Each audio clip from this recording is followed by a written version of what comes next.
Hi friends, today current affairs 13th June 2026 మాల్దీవులకు 20,000 డోసుల తట్టు వ్యాక్సిన్లను పంపిన భారత్. మాల్దీవుల్లో పెరుగుతున్న తట్టు కేసులను అరికట్టేందుకు దాదాపు 3,000 టన్నుల వైద్య సామాగ్రిని 20,000 డోసుల తట్టు వ్యాక్సిన్స్ను భారత్ ఆ దేశానికి పంపింది. Next one,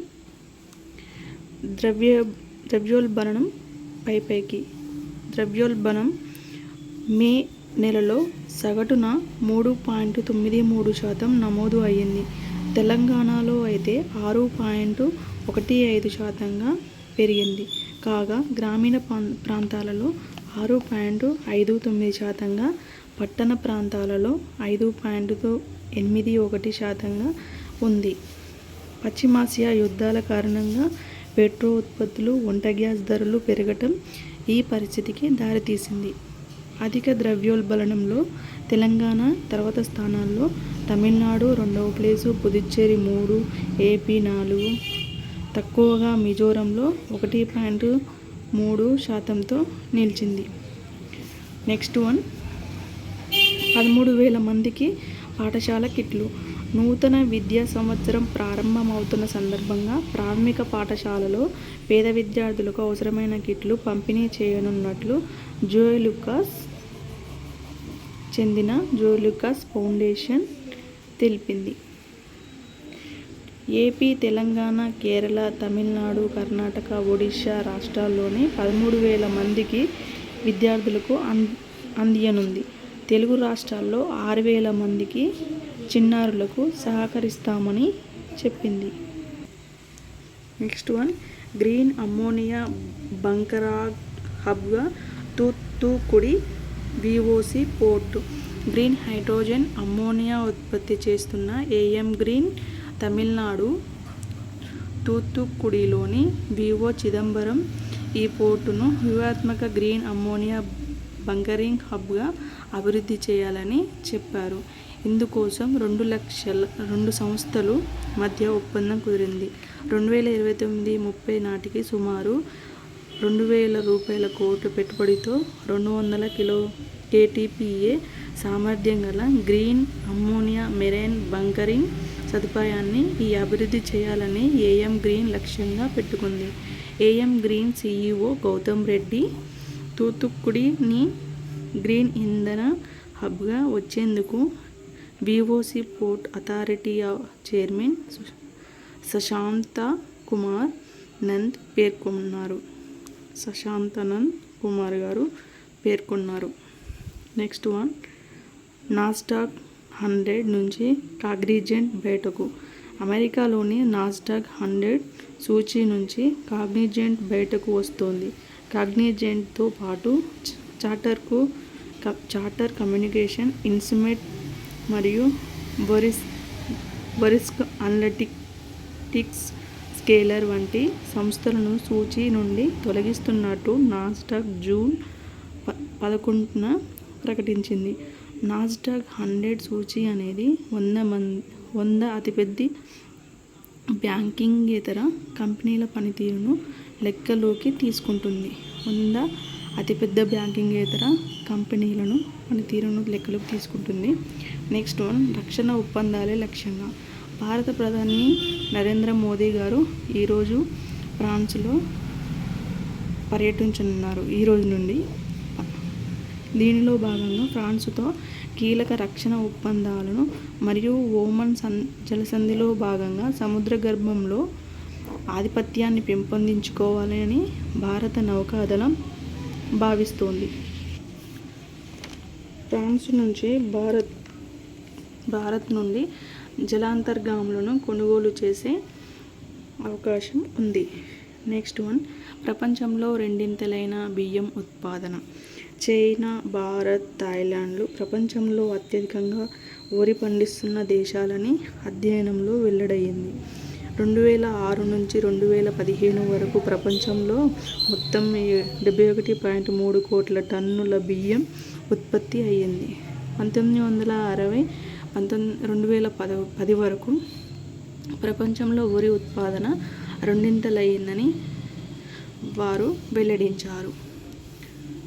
next one, television, radio ప్రసారాల సేవలను ఒకే చట్టం కిందికి టీవీ మరియు రేడియో ప్రసారాల సేవలను ఒకే నియంత్రణ చట్టం కిందికి తేవాలని కేంద్ర ప్రభుత్వం ప్రతిపాదించింది.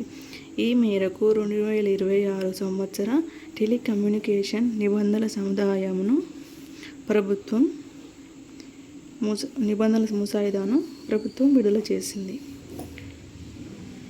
నెక్స్ట్ వన్, గిరిజన సంస్కృతి పరిరక్షణకు మ్యూజియంల నిర్మాణం. స్వాతంత్ర సమరయోధులు అయిన 11 రాష్ట్రాలకు చెందిన సమరయోధుల మ్యూజియంలను మంజూరు అయ్యాయి. ఇందులో భాగంగా ఛత్తీస్గఢ్లో 2, జార్ఖండ్లో, మధ్యప్రదేశ్లో ఒక్కొక్కటి, తెలుగు రాష్ట్రాలతో పాటు కేరళ, గుజరాత్, గోవా, మణిపూర్లో మరో 7 నిర్మాణాలు ప్రారంభం కానున్నాయి. Next one, Russia grand sand master cup 2026.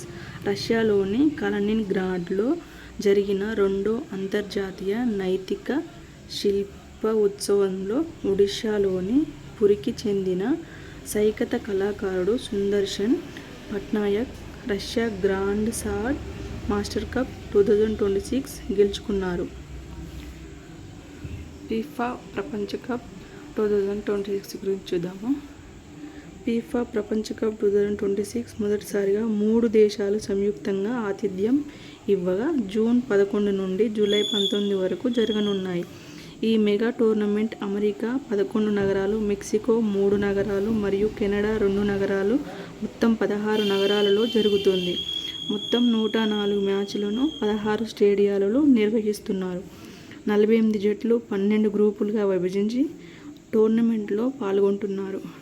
FIFA world cup 2026 మెక్సికోలోని Mexico సిటీలో ప్రారంభమైంది. అక్కడ ఉన్న ఎస్టాడియో అజ్టెకా స్టేడియంలో మొదటి మ్యాచ్ జరిగింది.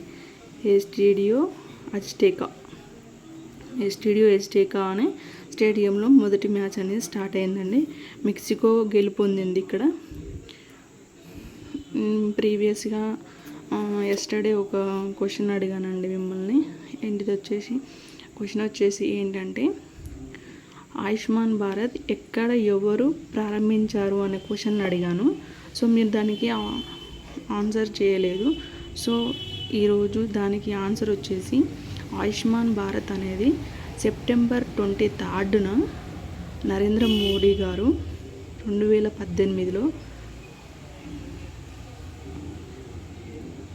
జార్ఖండ్లోని రాంచీలో ప్రారంభించారండి. సో చూసారు కదా, మీరు ఎవరు నా కరెంట్ అఫైర్స్ని ఫాలో కావట్లేదు. నేను 100% ఎఫర్ట్ పెట్టి చేస్తున్నానండి. మీరు ఒకసారి నా కరెంట్ అఫైర్స్ మొత్తం చూసి చదవండి. దాంట్లో మెయిన్ పాయింట్స్ ఉంటాయి, అంత డెప్త్ ఏమి ఉండదు. జస్ట్ ఒక 15 మినిట్స్ 20 మినిట్స్ మన కరెంట్ అఫైర్స్కి కేటాయిస్తే సరిపోతుంది.